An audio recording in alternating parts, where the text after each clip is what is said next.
Oi, como vão, amados irmãos? Em nome de Jesus, estamos aqui de volta para mais um vídeo sobre o segundo livro de Reis, né? Agora o capítulo 9, o capítulo 10.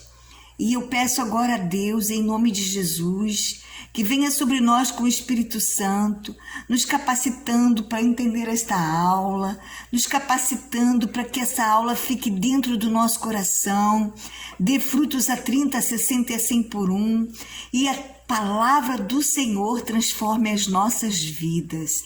Que venhamos ter o pleno entendimento através do Espírito Santo de Deus, pela graça e misericórdia do Senhor, sobre o segundo livro de Reis, capítulo 9 e capítulo 10, que fala sobre o reinado de Jeú de Israel, do reino de Israel. Né? Nós vamos ver que o profeta Eliseu fez muitas coisas nesta época. Ele profetizou em Israel durante 50 anos. Aí ele chamou, no versículo 1 e versículo 2, ele chamou um dos seus discípulos da escola dos profetas, né? Ele tinha 3 escolas de profetas, né? Aí ele enviou a Ramote de Gileade, certo? Com um vaso de azeite. Ramote de Gileade é muito vista nesse segundo livro de Reis. Era uma cidade importante, né? Sempre acontecia coisas lá. E mais uma vez em Ramote de Gileade, esse discípulo dos profetas, ele levou um vaso de azeite para ungir Jeú, que era filho de Josafá, de Ninsi. Esse Josafá aqui é da tribo de Issacar.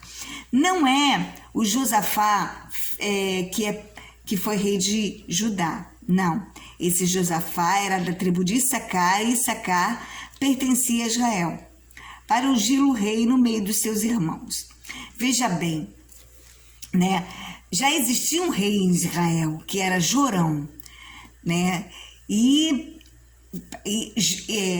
um profeta sair para enviar, para ungir um outro rei, era uma coisa bem perigosa.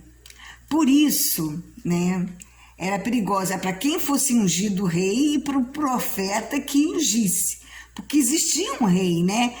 Já existia um rei, o rei não tinha morrido, então era meio perigoso mesmo. Então, por isso,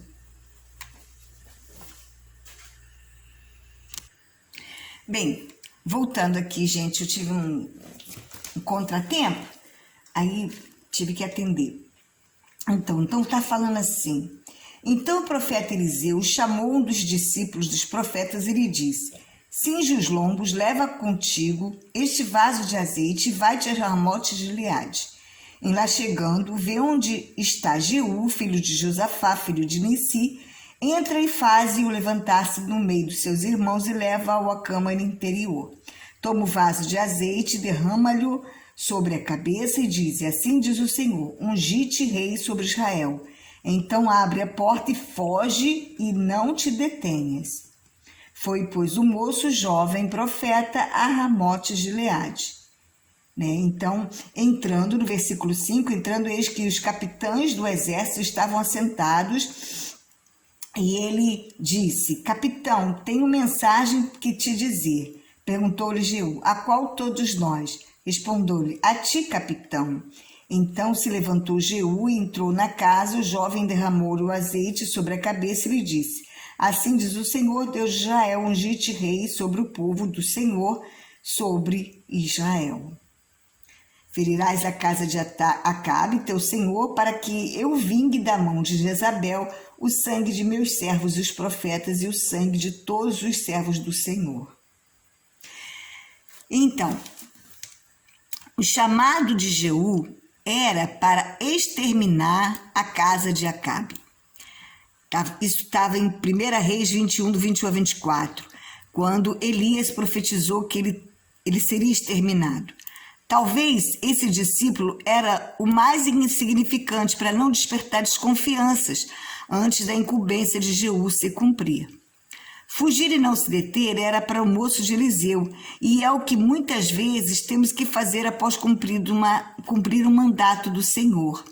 porque temos que obedecer na tarefa, mas imediatamente a nossa mão esquerda esquecer o que a nossa mão direita fez. Isso está escrito em Mateus 6:3, que Jesus falou que a sua mão, quando deres esmola, né, quando fizeres algo de bom, que a tua mão esquerda esqueça o que a direita fez.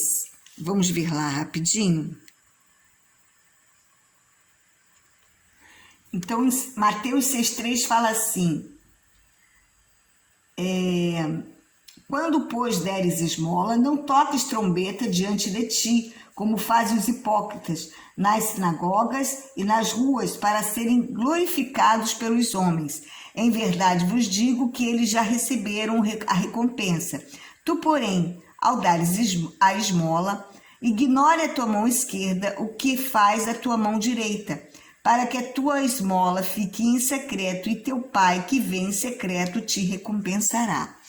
Isso serve tanto para esmola, quando a gente faz alguma coisa boa, ou quando a gente cumpre o mandato do Senhor.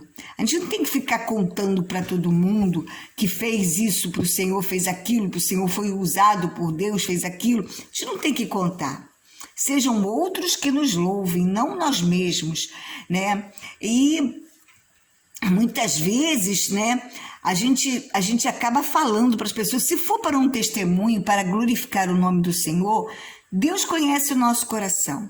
Agora, temos que ter muito cuidado. Será que é realmente necessário falar o que nós fazemos para o Senhor? Temos que ter muito cuidado. Isso serve também, naquela época, né, um profeta ir falar algo para o rei era meio perigoso. Os profetas, eles corriam muito perigo quando tinham que cumprir alguma tarefa, inclusive, principalmente com os reis, que eles poderiam ser mortos. Então, esse profeta, ele precisava fugir mesmo, né? Hoje em dia também, muitas vezes a gente precisa falar algo, exortar alguém, aquela pessoa se vira contra nós e a gente tem que sair logo de cena, não é? É verdade, é assim mesmo. Servir a Deus é desta forma. Do capítulo 9 ainda, do versículo 4 a 10. Vamos ler. Né? Eu já li o 4, o 5 e até o 7 eu já li. Então vamos ler do 8 a 10. Toda a casa de Acabe perecerá. Exterminarei de Acabe todos os do sexo masculino, quer escravo, quer livre, em Israel. Porque farei a casa de Acabe como a casa de Jeroboão, filho de Nebate, e como a casa de Banasa, filho de Asa. Aliás, os cães devorarão Jezabel ao campo de Jezreel, não haverá quem a enfrente. Dito isso, abriu a porta e fugiu. Saiu Jeú aos servos do seu senhor. Disseram-lhe: vai tudo bem? Por que veio este louco? Ele lhes respondeu: bem conheceis este homem e o seu falar. Mas eles disseram: é mentira, agora faze-nos saber, te pedimos. Então disse Jeú: assim e assim me falou, a saber, assim diz o Senhor: ungi-te rei sobre Israel. Então se apressaram e, tomando cada um seu manto, os puseram debaixo dele, sobre os degraus, e tocaram a trombeta e disseram: Jeú é rei. Né? Então, Jeú era um capitão supremo, certo? Ele era um general, príncipe dos exércitos, o mesmo título de Joabe, do reinado de Davi. Do versículo 11 ao 13, conforme nós já lemos, que quando Jeú fala para os conservos deles, né, todos os outros capitães que estavam com ele, que ele falou assim: bem conheceis, porque eles mesmos chamaram aquele profeta de louco. Então Jeú respondeu assim para ver as reações de seus companheiros. E isso queria dizer que não interessava aos grandes as conversas dos loucos profetas, que para eles os profetas sempre eram loucos. O moço de Eliseu foi bem aceito pelo alto prestígio que Eliseu tinha de formar profetas que viviam a palavra de Deus. Então Eliseu, ele só tinha profetas que viviam a palavra de Deus. Era uma regra a ser seguida. né? E Eliseu era bem rígido nesta regra. Por isso que o moço do Eliseu foi bem aceito quando ele foi ungir Jeú como rei. Ele não era qualquer profetazinho, né, que era louco, sem valor para os grandes. Ele tinha valor porque era um discípulo de Eliseu, né? E hoje em dia, né, nós estamos servindo ao Rei dos Reis, né? Será que as pessoas podem olhar para nós e a gente representar bem o Rei dos Reis? Igual esse profeta, discípulo de Eliseu, ele representava bem Eliseu porque ele vivia a palavra de Deus? Será que nós também vivemos a palavra de Deus e podemos representar bem a quem nos envia, que é o Senhor Jesus, o Rei dos Reis? Pois é. Do 14 ao 16 mostra direitinho onde Jeú estava, que fala assim: assim Jeú, filho de Josafá, filho de Nissim, conspirou contra Jorão. Tinha, porém, Jorão cercado a Ramote de Gileade, ele e todo Israel, por causa de Azael, rei da Síria. Porém, o rei Jorão voltou para se curar em Jezreel das feridas que os sírios lhe fizeram, quando pelejou contra Azael, rei da Síria.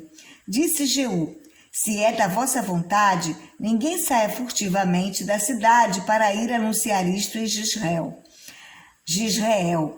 Então Jeú subiu a um carro e foi-se a Jezreel, porque Jorão estava de cama. Ali também estava Acasias, rei de Judá, que descera para ver Jorão. Vocês lembram bem que Acasias, ele era sobrinho de Jorão, porque Jeorão, filho de Josafá, rei de Judá, se casou com Atalia, filha de Acabe. Então Acasias era neto de Acabe e sobrinho de Jorão, mas era rei de Judá, porque também era neto de Josafá e filho de Jeorão, filho de Josafá, né? Então ele foi ver o tio dele, porque ambos tinham ido à guerra contra Azael, né? E aí Jorão enviou 2 mensageiros até Jeú para perguntar se vinha em paz, mas Jeú os convenceu a irem para trás do seu bando, e o atalaia percebeu isso. Do versículo 21 ao 26, foram Jorão e Acasias encontrar com Jeú, e Jeú o matou. E assim foi cumprida a profecia. Peraí que eu errei aqui, peraí. E assim foi cumprida a profecia pela morte de Nabote. Quem lembra da vinha de Nabote, né? Que Jezabel mandou conspirar contra ele e matar só porque Acabe queria a vinha dele e ele não deu porque não quis vender. E aí matou um inocente. Jezabel mandou matar um inocente. E aí a casa de Acabe todo teve que perecer, porque aquele que comete a injustiça receberá em troco a injustiça de volta, e nisto não há acepção de pessoas, né? A gente faz aqui a colheita, a gente colhe, certo? Tudo que o homem plantar, isso também se fará. Isso é a lei da reciprocidade, né? Se você planta uma árvore boa, vai dar frutos bons, mas se você planta uma árvore má, vai dar frutos maus, certo? É isso, gente. Então, nós vamos ver o versículo 22, vamos lá. Versículo 22 do capítulo 9. Que fala assim: sucedeu que, vendo Jorão a Jeú, perguntou: há paz, Jeú? Ele respondeu: que paz, enquanto perduram as prostituições de tua mãe Jezabel e as tuas muitas feitiçarias? Então Jorão voltou às rédeas, fugiu e disse a Acasias: há traição, Acasias. Mas Jeú entesou o seu arco com toda a força e feriu a Jorão entre as espáduas, e a flecha saiu-lhe pelo coração, e ele caiu no seu carro. Então Jeú disse a Abilcar, seu capitão: toma-o, lança-o no campo de herdade de Nabote, o jezreelita. Pois lembra-te de que, indo eu e tu juntos montados após Acabe, seu pai, o Senhor, pronunciou contra ele esta sentença. Tão certo como vi ontem à tarde o sangue... Não, desculpa, gente. Tão certo como vi ontem à tarde o sangue de Nabote e o sangue de teus filhos, diz o Senhor. Assim te retribuirei neste campo, diz o Senhor. Agora, pois, toma-o e lança neste campo, segundo a palavra do Senhor. À vista disso, Acasias, rei de Judá, fugiu pelo caminho de Bet-Agã. Porém, Jeú o perseguiu e disse: feri também é este. E o feriram no carro, à subida de Gur, que está junto a Ibleão. E fugiu para Megido, onde morreu.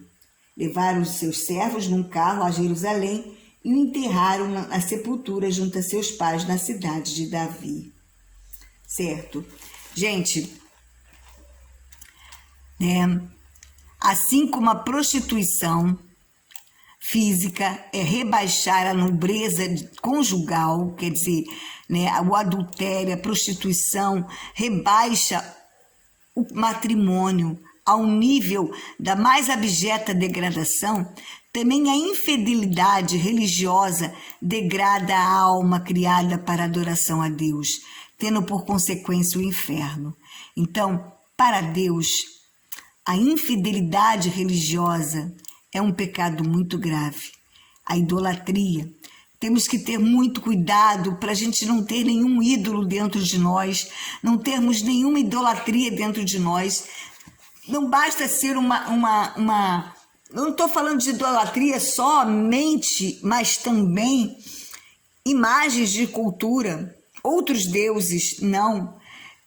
Santinhos, não. Eu estou falando também de bens, parentes, namorados, esposos, esposas, filhos, carros, casa, profissão, dinheiro e até nós mesmos. Sabia que nós mesmos podemos nos adorar? Sabia que nós mesmos podemos nos idolatrar? Nós temos que sempre nos examinar a nós mesmos, conforme o apóstolo Paulo falou, examinai, pois, a vós mesmos. Temos que nos examinar. Não podemos entristecer o Espírito Santo sendo idólatras. Temos que ter muito cuidado. Muita gente idolatra pastor, idolatra cantores gospels, ou então outros cantores, atores, bens, coisas.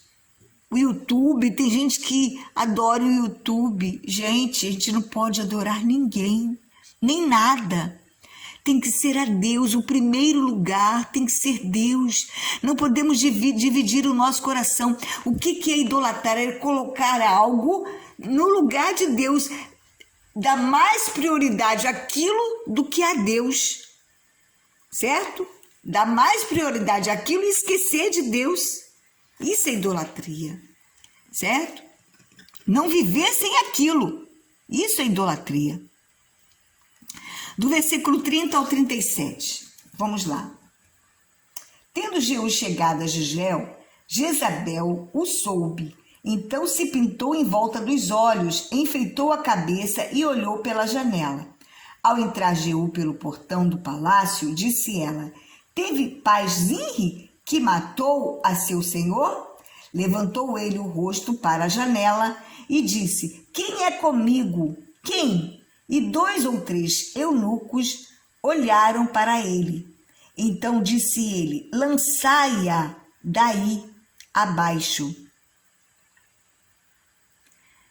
E foram salpicados com o seu sangue a parede e os cavalos, e Jeú a atropelou. Entrando ele e havendo comido e bebido, disse: olhai por aquela maldita e sepultai-a, porque é filha de rei. Foram para sepultar, porém não acharam dela senão a caveira, os pés e as palmas das mãos. né? Quer dizer, os cães comeram a carne de Jezabel. Jezabel, ao ver Jeú, pintou em volta dos olhos. Era um costume pagão, né? Hoje em dia também é costume se pintar. A gente só tem que ter cuidado de não exagerar na pintura. Tudo que é exagerado não é de Deus, gente.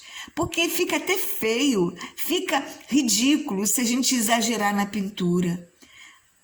Que quer passar um batonzinho, uma coisa em volta dos olhos, bem clarinho, uma coisa, um batom, mas cuidado, gente, cuidado para que isso não seja também o seu Deus. Cuidado para que a vaidade não seja o seu Deus. Temos que ter muito cuidado com isso, certo? Você não vai perder a salvação se você se pintar, mas você vai perder a salvação se você não viver sem se pintar, não poder faltar a pintura para você, e a pintura, a maquiagem para você está na frente de Deus, a vaidade excessiva está na frente de Deus, aí você pode perder sim a sua salvação. É você colocar aquilo na frente de Deus, certo? Ela não imaginava, Jezabel, que seria seu último requinte de luxo, né? Jezabel ainda vivia, pois Acabe morreu em 853 a.C. e Jeú exterminou a sua dinastia em 841 a.C., 12 anos depois. Acasias de Judá era neto de Jezabel, filho de Atália, que casou com Jeorão, filho de Josafá de Judá. No verso 31, quando ela disse: teve pai Zinri, que matou o rei, era porque Onri, sogro de Zinri, tomou o seu trono, certo? Porque Zinri também tinha tomado o trono de outro, do rei Baasa. E aí, quando ele soube que Onri, o seu sogro, conspirou contra ele para tomar o trono dele, ele mesmo se matou, Zinri se matou. E Acabe, que era esposo de Jezabel, era da sua dinastia de Onri, certo? Então Jezabel falou assim porque ela quis amedrontar Jeú, tipo assim, olha, Zinri não teve paz quando tomou o trono do rei Baasa, né? E agora? Você vai tomar o trono do rei Jorão? Né? Você não vai ter paz. Ela quis amedrontá-lo, mas se deu mal porque Jeú já sabia bem da incumbência dele, certo? Agora, Jeú não era para matar Acasias, porque ele se excedeu no cumprimento da ordem profética, se bem que Acasias era também da descendência de quem? De Acabe. Ele era neto de Acabe, só que rei de Judá, certo? Capítulo 10, vamos ver agora o capítulo 10. Capítulo 10. Achando-se em Samaria 70 filhos de Acabe, Jeú escreveu cartas e as enviou a Samaria, aos chefes da cidade, aos anciãos, aos tutores dos filhos de Acabe, dizendo: logo em chegando a vós outros esta carta, pois estão convosco os filhos do vosso Senhor, como também os carros e os cavalos e a cidade fortalecida e as armas, escolhei o melhor e mais capaz dos filhos do vosso Senhor, ponde-o sobre o trono de seu pai e peleja pela causa do vosso Senhor. Porém eles temeram muitíssimo e disseram: dois reis não puderam resistir a ele, como, pois, poderemos nós fazê-los? Então, o responsável pelo palácio, o responsável pela cidade, os anciãos e os tutores mandaram dizer a Jeú: teus servos somos, e tudo quanto nos ordenares faremos, e a ninguém constituiremos rei, faze o que bem te parecer. Então lhes escreveu outra carta a Jeú, dizendo: se estiveres do meu lado e quiserdes obedecer-me, tomai as cabeças dos homens, filhos do vosso Senhor, e amanhã às estas horas vinde a mim a Jezreel. Ora, os filhos do rei, que eram 70, estavam com os grandes da cidade que os criavam. Chegado a eles a carta, tomaram os filhos do rei e os mataram, 70 pessoas, e puseram as suas cabeças nos cestos e las mandaram a Jezreel. Certo? Então, esses anciãos, tutores e chefes da cidade eram os mesmos que deram votos para matar Nabote, que Jezabel mandou denúncia falsa contra Nabote. Eles sabiam que a denúncia era falsa, então eles ajudaram na morte de Nabote, certo? E eles ficaram com medo, por isso eles fizeram dar um Jeú, então é que vai ter que ser rei, né? Eles preferiram, tipo assim, se não pode vencê-los, junte-se a ele. Foi isso que eles fizeram. Eles tinham culpa no cartório. Por isso, aceitaram que Jeú seria o novo rei, né? E não escolheram dos filhos de Acabe, dos descendentes de Acabe, outro rei, para guerrear contra Jeú. Como Acasias de Judá, que era neto, né, de Acabe por sua filha Atalia, mas que já tinha sido morto por Jeú, para se centrar no trono de Israel. Esses homens ajudaram a matar por ordem de Jezabel o inocente Nabote. Eles temeram muito e mandaram dizer a Jeú que a ninguém constituiriam rei e que se renderiam a Jeú, que lhes escreveu outra carta pedindo a cabeça de todos os 70 de Acabe. E eles o fizeram e enviaram suas cabeças a Jeú. Jeú lhes disse que estavam sem culpa por aquelas mortes. Vamos ver do 9 ao 11.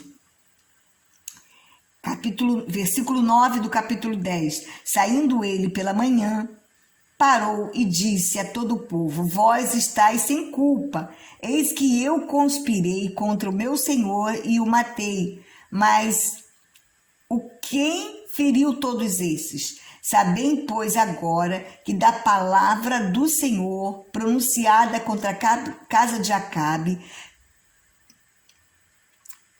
nada cairá em terra, porque o Senhor fez o que falou por intermédio do seu servo Elias. Né? Jeú feriu também todos os restantes da casa de Acabe em Jezreel, como também todos os seus grandes, os seus conhecidos, os seus sacerdotes, até que nenhum sequer deixou ficar de resto. Né? Foi uma profecia de Elias que se cumpriu. Entretanto, Jeú se excedeu em Jezreel, mandou matar também os conhecidos da casa de Acabe, né? Pessoas que não tinham nada a ver com a morte de Nabote. Isso foi para garantir sua vitória de ser rei de Israel.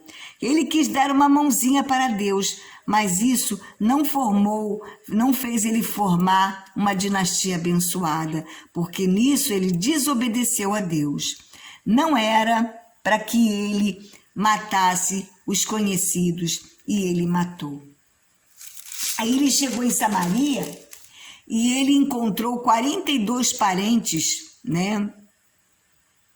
Ele encontrou 42 parentes de Acasias, né, de Judá, e os matou também. Do 15 ao 17, ele encontrou Jonadab, filho de Recabe. Aí vale a pena ver quem foi esse Jonadab. Mas vamos primeiro ler do versículo 15 ao 17, que fala assim: tendo partido dali, encontrou Jonadab, filho de Recabe, que lhe vinha ao encontro. Jeú saudou e lhe perguntou: tens tu sincero o coração para comigo, como o meu é para contigo? Respondeu Jonadab: tenho. Então, se tens, dá-me a mão, Jonadab. Deu-lhe a mão e Jeú fê-lo subir no seu carro. E lhe disse: vem comigo e verás o meu zelo pela casa do Senhor. E assim Jeú o levou no seu carro. Tendo Jeú chegado a Samaria, feriu todos os que ali ficaram de Acabe, até destruí-los, segundo a palavra que o Senhor dissera a Elias. Né? Depois, eles fizeram... Mas antes de eu falar a próxima coisa, eu vou dizer para vocês quem é esse Jonadab. Vamos lá em Jeremias, capítulo 35, versículos 6, 8, 14, 16. Certo? Vamos lá. Então, vamos ver no capítulo 35 de Jeremias, versículo 6, que fala assim: mas eles disseram: não beberemos vinho, porque Jonadab, filho de Recabe, nosso pai, nos ordenou: nunca jamais bebereis vinho, nem vós, nem vossos filhos. No versículo 8, obedeceremos, pois, a voz de Jonadab, filho de Recabe, nosso pai, em tudo quanto nos ordenou, de maneira que não beberemos vinho em todos os nossos dias, nem nós, nem nossas mulheres, nem nossos filhos, nem nossas filhas. Agora no versículo 14,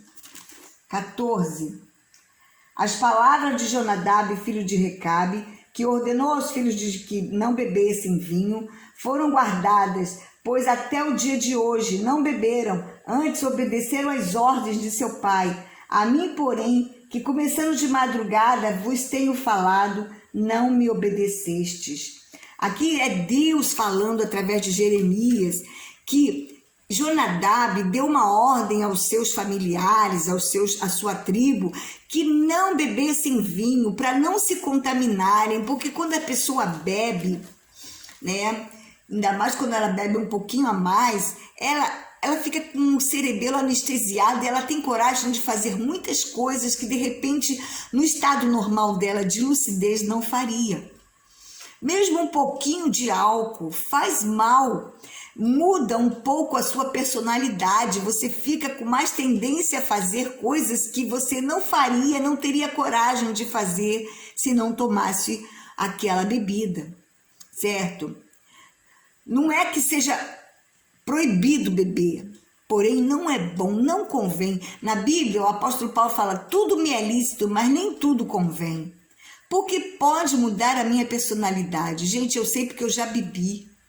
E eu tinha coragem de fazer muita coisa. A gente perde a vergonha, perde o pudor, certo? Sabe, a gente fica vulnerável às ordens de Satanás. Fica vulnerável, a nossa mente fica um pouco anestesiada, sabe? E então, Jonadab falou para que eles não bebessem, para que não se contaminassem mais, porque lá em Israel era muita contaminação de ídolos, deuses e prostituições e adultérios, e eles falam, não. Continuando, gente. Então, Jonadab deu ordem aos seus familiares, aos seus que eram da sua família, da sua tribo, né? Não bebam vinho para a gente poder se guardar, porque com vinho a gente vai ter coragem de fazer as coisas que essas pessoas tudo estão fazendo de errado no reino lá de Israel. Então, por isso, ele e todo mundo, os filhos todos, durante séculos depois, da época de Jeremias, aconteceu 1,5 século depois, 150 anos depois, a família de Jonadab guardava os mandamentos de Jonadab para não se contaminar. E Deus estava reclamando do povo, do restante do povo de Israel, que a ele, que era Deus, eles não obedeciam. Preferiam, o povo os recabitas obedeciam a Recabe, a Jonadab, que era filho de Recabe, mas o povo não obedecia a ele, obedecia a ele que era Deus. E aí ele fala no versículo 19 assim, Deus fala: por isso, assim diz o Senhor dos Exércitos, Deus de Israel, nunca faltará homem a Jonadab, filho de Recabe, que esteja na minha presença. Olha só que privilégio é obedecer às coisas de Deus. Se você obedecer às coisas, a palavra de Deus, os preceitos do Senhor, Ele diz hoje para você, nunca vai faltar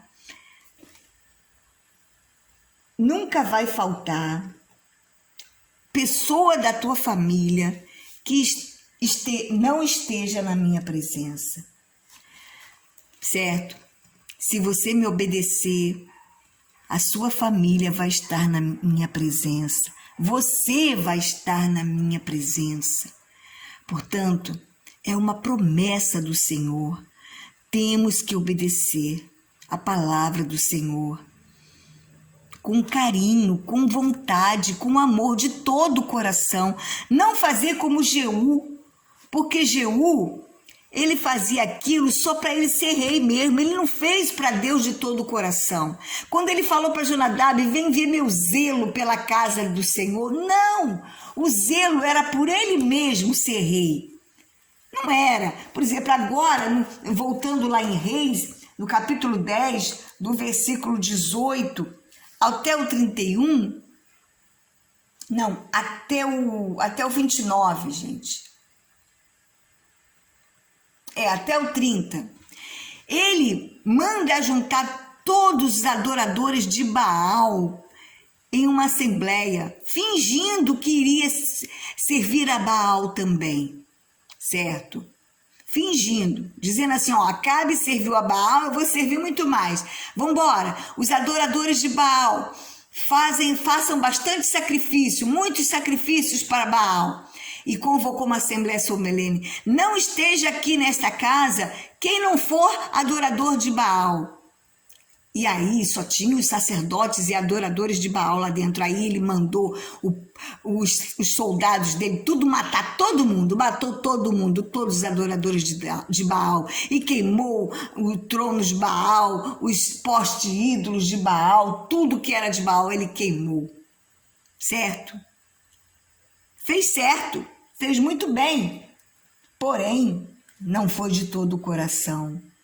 Vamos ler? Versículo 30, que diz assim, pelo que disse o Senhor a Jeú, porquanto bem executaste o que é reto perante mim, e fizeste a casa de Acabe segundo tudo quanto era do meu propósito, teus filhos até a 4ª geração se assentarão no trono de Israel. Mas Jeú não teve o cuidado de andar de todo o seu coração na lei do Senhor. Ele não teve o cuidado. Deus de Israel nem se apartou dos pecados de Jeroboão e fez pecar a Israel. Naqueles dias, recomeçou o Senhor a diminuir os limites de Israel, que foi ferido por Azael em todas as suas fronteiras. Certo?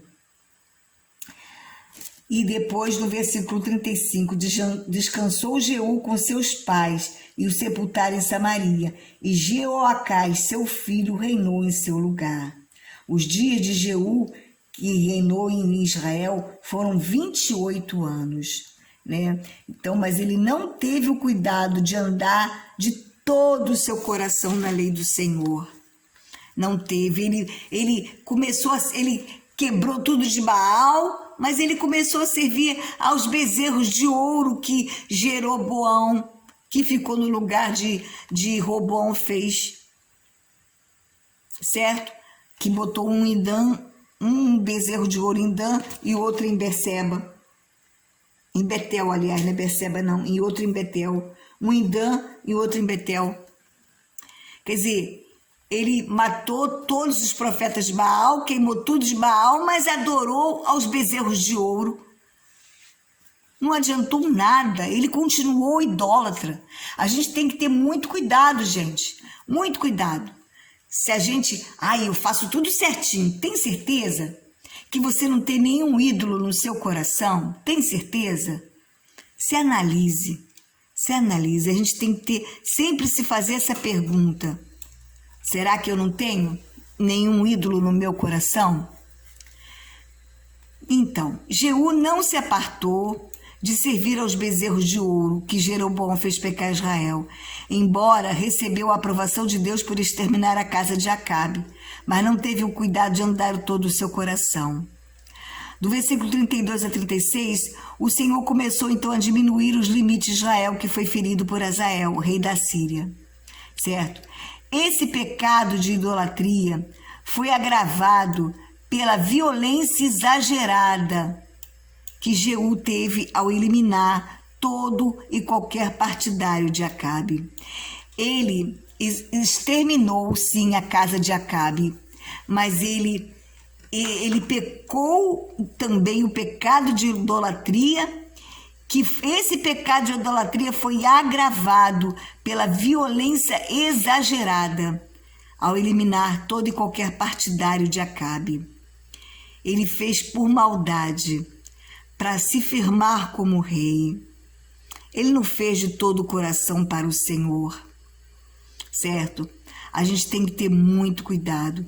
Tanto é que agora, nessa época, já entra Oséias, e é o finalzinho, mais ou menos, quase chegando ao final, do profeta Eliseu. O profeta Eliseu aqui já devia estar bem velhinho. Então, entra também o profeta Oséias de Israel. Vamos lá em Oséias, capítulo 1, versículo 4. Rapidinho, gente, Oséias. Capítulo 1, versículo 4, que fala assim: Disse-lhe o Senhor, põe-lhe o nome de Jezreel, porque daqui a pouco castigarei pelo sangue de Jezreel a casa de Jeú, e farei cessar o reino da casa de Israel. Certo? Aqui uma profecia de Oséias contra Jeú.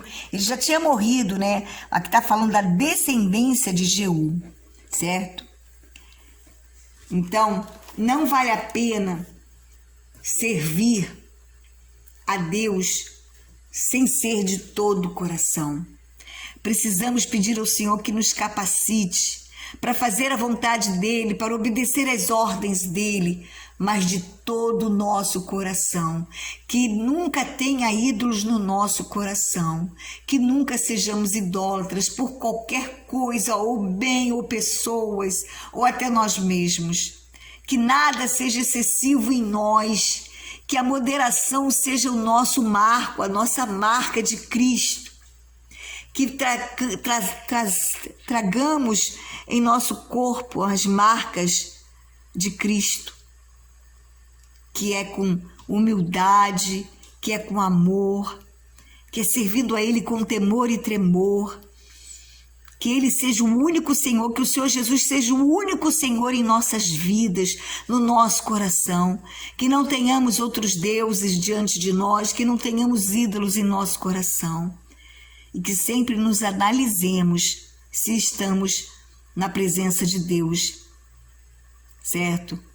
Porque se a gente obedecer como os recabitas, todos aqueles da família dos recabitas, através de Jonadab, se a gente obedecer, nunca vai faltar pessoa na nossa família que não ande, que ande na presença de Deus. Sempre vamos andar na presença de Deus e ter pessoas na nossa família que ande na presença de Deus, que é a melhor coisa. A presença de Deus, sabe o que é? É o reino de Deus dentro de nós. Deixa eu ver aqui para vocês rapidinho o versículo. Gente, vale a pena ler esses versículos aqui para vocês. Lucas capítulo 17, do versículo 20 e versículo 21. Interrogado Jesus pelos fariseus sobre quando viria o reino de Deus, Jesus lhe respondeu: Não vem o reino de Deus com visível aparência, nem dirão, ei-lo aqui, ou lá está, porque o reino de Deus está dentro de vós. É claro que Jesus vai estabelecer o seu reino quando ele vier buscar a sua igreja, quando ele vier reinar, né? Quando ele vier na sua vinda, na sua glória. Só que, enquanto a igreja está aqui, quem vive na presença de Deus, vive com o reino de Deus dentro de si. Essa é a presença de Deus, ter o reino de Deus dentro de si. Experimente, vale a pena. O reino de Deus está dentro de vós. Ache-o hoje ainda. Busque ao Senhor enquanto se pode achar. Um abraço, muito obrigada por ter visto até aqui. Que Deus os abençoe e os guarde, faça resplandecer a luz do rosto dele sobre vocês e dê a paz a vocês, em nome de Jesus. E que o Espírito Santo de Deus acrescente tudo aquilo que precisa ser acrescentado ao coração de vocês para edificação e salvação. Em nome de Jesus. Amém.